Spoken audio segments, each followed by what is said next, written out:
Today I'm gonna be drawing the one and only Snoop Dogg. I've seen a lot of videos of people drawing famous people, but in this video I'm gonna change it up by not only drawing a quick sketch, but a full realistic drawing. And I'm gonna be explaining step by step how I do it.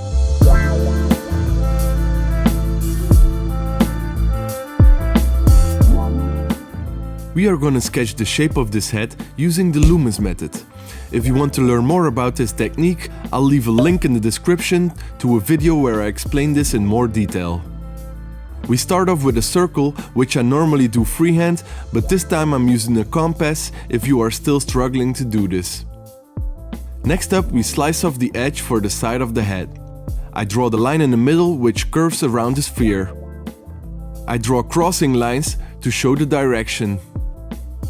Then I draw the line for the eyebrows, the nose line, and a vertical line which is parallel to the one on the side, and the chin line. Now we draw the rough shape of the jaw, and we draw the neck and shoulders. Now that we have the basic structure, I can work on defining the shape on the left side. This is different for every portrait, so it's important to constantly keep looking at the reference picture. Now I'm gonna sketch the ear. Then I draw the shape of the hair. Now you can see me drawing the lines where I think the edges of his eyes will end.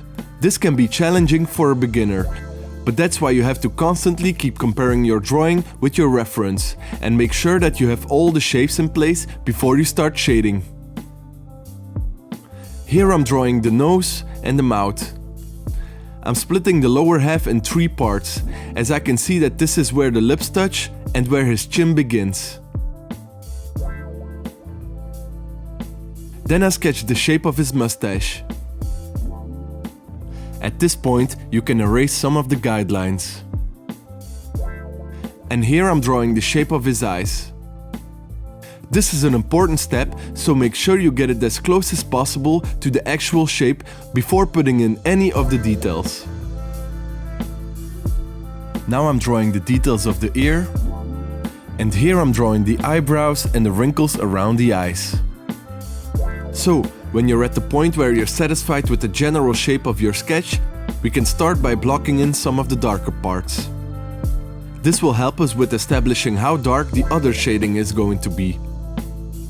In this case, I'm blocking in the hair, eyes, nose, beard, chin, the upper lip, and the mustache.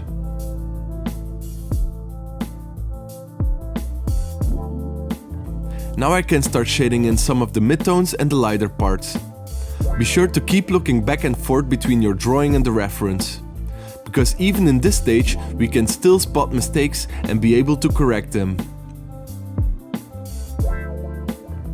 I decided to give this drawing more of a clean and soft look, so I also started using the blending stump.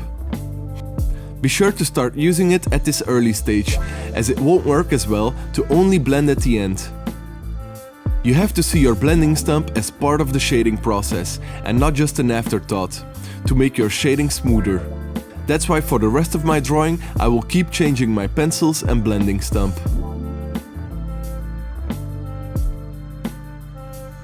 When you're happy with the general shading, you can start making some parts darker when needed. Slowly build up each part layer by layer, as this will help with a smoother transition.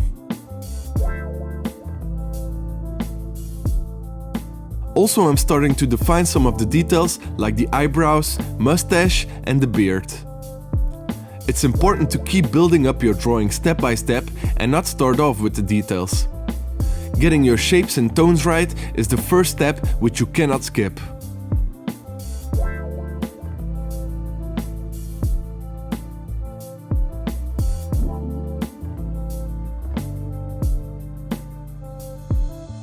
As I'm nearing the end, I keep correcting small mistakes, building up some of the shading and defining more of the details and edges.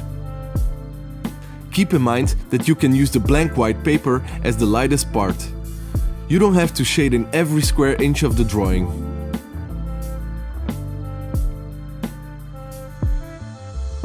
Now I'm finishing up some of the chain and the t-shirt.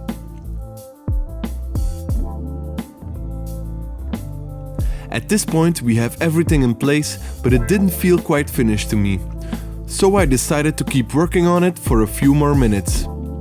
Again, you can see me adding contrast by darkening up some parts even more, adding a few more details, and making sure I got smooth transitions in the shading.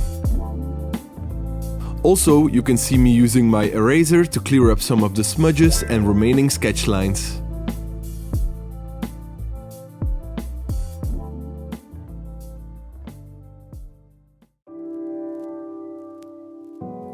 And there we have it, all done. Time to take a look at the final result.